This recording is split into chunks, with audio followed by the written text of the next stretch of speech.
안녕하세요. 책 데이트 시간입니다. 오늘 소개해드릴 책은 주식 거인들에게 배우는 잃지 않는 투자 원칙 49라는 책입니다. 김명환 지음 스마트 비즈니스에서 나온 책입니다. 이 책은 주식 투자를 처음 시작하고 싶은 분들에게 권하고 싶은 책입니다. 원칙을 지켜서 잃지 않는 투자를 할 수 있도록 주식 투자의 궁금증을 49가지로 정리하여 알려주고 있는데요. 몇 가지만 살펴보도록 하겠습니다. 충동적으로 매매한다면요, 잠시 주식 시장을 떠나는 것도 좋습니다. 주식을 잘못 매매할 경우 고점 매수와 저점 매도로 손실이 확대될 수 있습니다. 또한 향후 상승 장세로 돌아섰을 때 시장을 이끄는 주도주 종목군이 아닌 다른 종목군의 주식을 보유하고 있다면요, 상대적 박탈감에 사로잡힐 수 있습니다. 그래서 이성적 판단이 가능할 때까지 잠시 모니터에서 눈을 돌리는 것도 좋습니다. 일반 주식 투자자들은 정보와 자금의 한계로 인해 위험을 줄일 수 있는 방법이 극히 한정적입니다. 시장의 움직임이 혼란스럽거나 내적, 외적 경제 여건이 불투명하여 심리적으로 불안할 때에는요, 현금 비중을 높이고 시장이 방향을 잡을 때까지 잠시 쉬는 것도 위험을 줄이는 방법입니다. 주식 투자는 머리로 버는 것이 아니라 엉덩이로 버는 것입니다. 그래서 개인 투자자들은 마음의 여유를 갖고 넓고 멀리 바라봐야 합니다. 큰 그림을 그리면서 공부하고 기다리고 또 공부하고 기다려야 합니다. 준비하는 자에게 기회가 오는 법, 다가올 큰 장을 위해 경제의 흐름을 읽을 수 있는 지혜를 먼저 쌓아야 합니다. 그래서 더욱 주식 시장에 대한 공부가 필요합니다. 공부를 하면서 뉴스에 휘둘리지 않을 굳건한 마음을 얻어야 합니다. 마음을 다스리면요, 그때부터 주식 투자가 즐거워집니다. 주식 시장에서 합리성과 효율성을 바라지 말아야 합니다. 주식 투자에서도 현재 시장의 관심을 받고 있는 인기주를 사려면요, 높은 비용을 지불해야 합니다. 하지만 시장의 관심을 받지 못하고 있는 소위 소외주들은요, 낮은 비용으로 사들일 수 있습니다. 그러나 소외될 만한 충분한 근거가 있는 주식을 매수하면 안 됩니다. 즉, 기업의 실적이 감소하고 있는 주식은 배제해야 합니다. 보이지 않는 손에 의한 시장의 효율성은요, 주식 시장에서 기대하지 않는 편이 좋습니다. 모든 가격은 수요와 공급에 의해 결정됩니다. 하지만 이는 합리성과 비합리성을 모두 가지고 있습니다. 예컨대 사람들이 경기가 안 좋다고 저축을 하는 건 굉장히 합리적인 선택입니다. 하지만 모든 사람들이 합리적으로 행동하여 저축만 한다면요, 수요는 줄어들게 되고 시장은 더욱 악화되며 경기는 더욱 나빠질 것입니다. 주식 시장은 워렌 버핏과 조지 소로스가 말한 것처럼 효율적이지 않습니다. 시장은 항상 탐욕과 두려움이 상존하는 곳이며 작전 세력은 고의로 주가를 올리기도 하고 낮추기도 합니다. 아무 주식이나 매수하여 장기간 보유하면 오를 것이다 라고 생각하는 것은 금물입니다. 주식 시장은 비효율적 시장입니다. 내 기준이 아니라 미스터 마켓의 기준에 맞춰야 합니다. 주식 투자자들이 갖추어야 할 올바른 자세는요, 첫째, 디테일에 강해져야 합니다.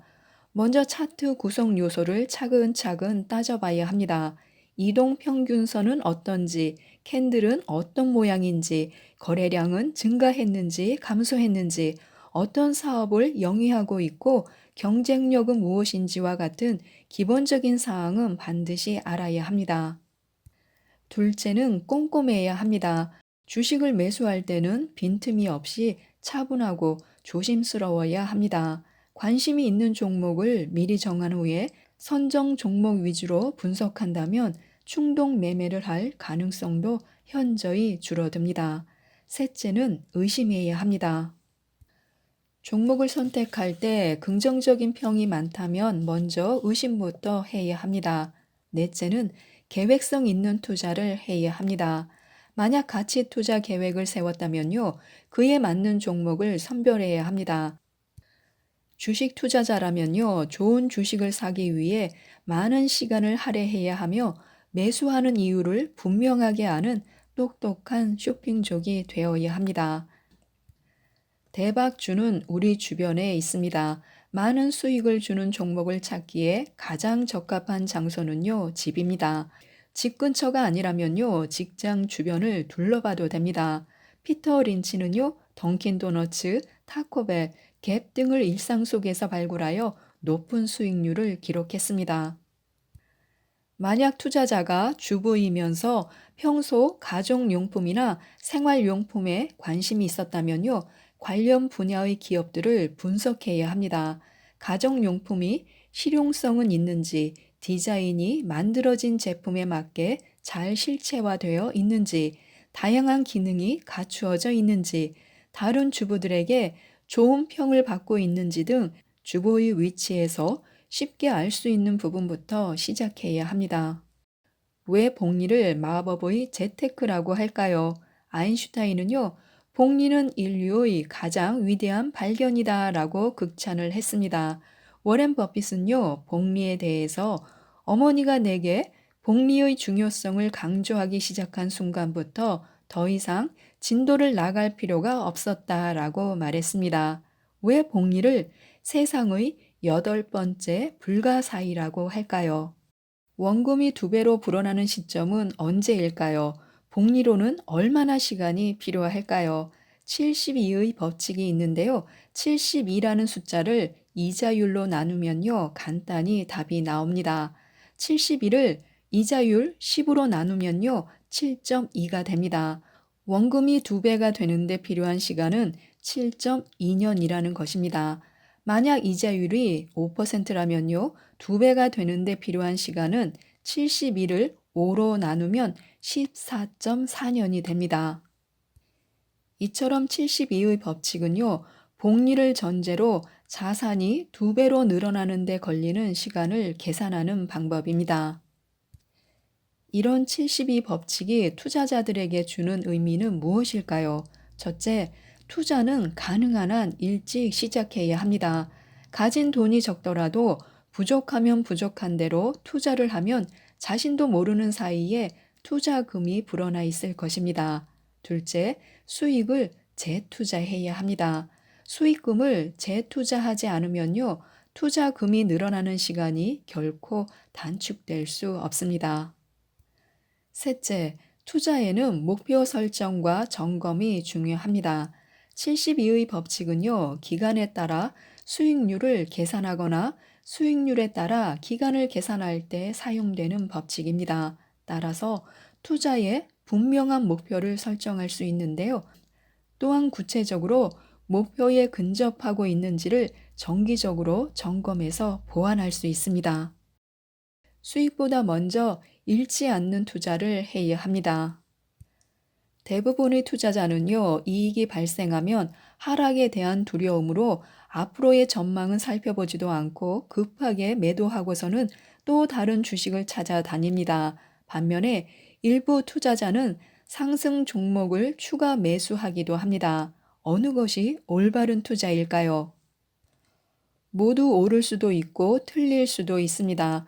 올바른 투자를 판단하는 기준은요, 투자자가 이익을 낸 근거와 앞으로의 전망에 대한 신중한 검토 후 매도와 보유를 결정했는지로 판단해야 합니다. 주식에서 수익이 발생한 경우에는요, 먼저 수익이 발생한 이유를 따져보아야 합니다. 매매 원칙에 의한 수익이 아니라 다른 특별한 이슈로 수익이 발생되었다면요, 그 주가의 상승은 일회성일 확률이 높습니다. 매도를 고려해야 합니다. 투자 수익보다 손실을 먼저 고려하는 투자자는요, 수익률보다는 손실부터 고려한 분석을 하기 때문에 언제나 차익 실현의 기회를 갖고 자산을 불려갑니다. 주가가 계속해서 오르기만 하거나 내리기만 하는 경우는 거의 없습니다. 주식에 투자하는 경우 증시 변동에 따라 손실이 나기도 하고 큰 수익이 생기기도 합니다. 그러므로 자신에게 발생할 수 있는 손실을 먼저 파악하는 현명한 투자자가 되어야 합니다. 투기꾼이 아니라 투자자가 되어야 합니다. 투자는 신중하고 조심스럽게 접근해야 합니다. 투자에는 리스크가 따르지만요, 투기에는 위험이 따릅니다. 철저히 해부하듯 종목을 분석해도 주가의 향방을 파악하기는 어렵습니다. 그런 주식시장에서 돈을 벌기 위해 투기를 행하는 자세는요, 투자금을 포기하는 것과 같습니다. 모르는 곳에 투자하지 마라 라는 말이 있습니다. 이 말의 의미는 도박하지 말라는 것입니다. 하지만 모르는 곳을 확실히 알고 투자한다면요, 도박이 아닌 투자가 될 수 있습니다. 그래서 잃지 않고 수익을 올리는 투자 제1원칙은요, 바로 아는 곳에 투자하라입니다. 모의 투자와 투자 일지를 꾸준히 작성하는 것도 좋습니다. 주식 투자를 시작하기 전에 반드시 모의 투자를 거쳐야 하는데요. 주식 투자를 마음먹었다고 해서 번갯불에 콩 볶아 먹듯이 무작정 투자하지 말아야 합니다. 자신의 투자 전략을 검증하고 주식 투자 결과를 미리 경험해 봐야 합니다. 이미 실전 투자로 많은 손실을 보고 있다면요, 모의 투자를 통해 잘못된 투자 습관을 고치고 투자 원칙을 새로이 해야 합니다. 모의 투자를 통해 전략을 수립했다면요, 소액으로 실전 투자를 경험해 보는 것도 좋습니다. 모의 투자에서 느껴보지 못했던 성취감과 좌절감을 동시에 느낄 수 있을 것입니다. 하지만 여기서 주의해야 할 점은요, 몇 번 성공했다고 해서 성취감에 도취되는 것을 경계해야 하고, 또한 몇 번 실패했다고 좌절감을 느껴서는 안 됩니다. 가장 중요한 포인트는요, 얼마를 벌었느냐가 아니라 자금을 얼마나 효율적으로 운영했느냐입니다. 처음부터 욕심을 내서 많은 수익을 쫓지 말고 원금을 지켜 나가려는 운영 전략을 유지해야 합니다. 모의 투자로 확립한 투자 전략을 여러 번 되풀이함으로써 익숙하고 굳건해지도록 연습해야 합니다. 그렇게 매매 습관을 잡아가면 되는데요. 나중에 보다 큰 것을 얻기 위해서는 자신과의 지루한 싸움을 이어가야 합니다. 또한 투자 일지를 작성하면 좋은데요. 매수한 종목을 적고 그 옆에 종목 번호를 적습니다. 매수 가격과 수량을 적고요. 예정 투자 기간을 적습니다. 매수 결정일과 실제 매수 일자를 적고요. 매수 근거를 구체적으로 적습니다. 매도 가격과 수량을 적고요. 실제 투자 기간을 적습니다. 예상 매도일과 실제 매도일을 적고 매수와 매도의 결정 근거가 다른 경우에 그 요인을 자세히 적습니다. 성공 투자를 위해서는요, 반드시 투자 일지를 작성해야 하는데요. 작성한 투자 일지는 투자자 자신만의 주식 역사책이 될 것입니다. 자신이 기록한 상황과 유사한 상황이 다시 발생할 때 투자 일지가 큰 도움이 됩니다. 주식 투자의 구할은요, 매수와 매도 타이밍입니다.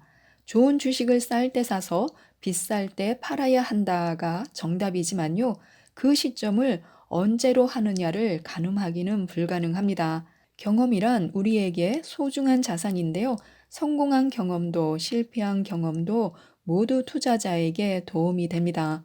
성공한 경험에서는 자신의 강점을 찾아내고 실패한 경험에서는 자신의 단점을 찾아 보완할 수 있는 것입니다. 주식 투자에 있어서도 불필요한 경험은 존재하지 않습니다. 매매 한 번으로 모든 것을 알 수도 없습니다. 이를 인정하고 벽돌로 집을 짓듯이 하나하나 정성을 다해야 합니다.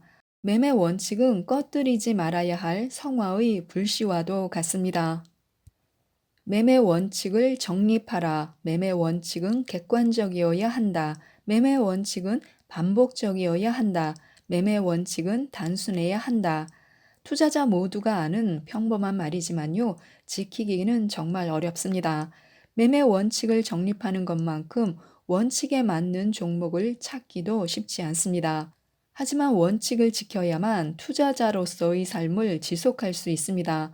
그럼에도 왜 많은 투자자들은 이것을 지키는데 어려움을 토로할까요? 그것은 투자자의 욕심과 공포 때문입니다. 투자자가 목표로 한 수익률을 초과 달성하고도 매도하지 못하는 이유는 이후에도 상승이 계속되면 얻게 될 수익의 기회에 대한 탐욕 때문이고, 계속해서 하락하는 주식을 매수하기 어려운 것은 추가 하락에 대한 공포 때문입니다. 이러한 탐욕과 공포를 극복하는 유일한 길은요, 투자자 자신이 확립한 원칙을 믿고 따르는 것입니다. 우선은 매매 원칙을 정립해야 합니다. 그 매매 원칙이 맞든 틀리든 수익을 주든 손실을 주든 상관없이 투자 전에 제일 먼저 해야 할 투자자의 운명입니다. 지금까지 이 책에 대해서 말씀드렸는데요. 주식 투자는 머리만 좋으면 이길 수 있는 게임이 아니라고 합니다. 복잡한 것을 단순화할 줄 알아야 하고요. 그러기 위해서는 먼저 원칙을 세워야 합니다. 그리고 철저히 그 원칙을 지켜야 하는데요.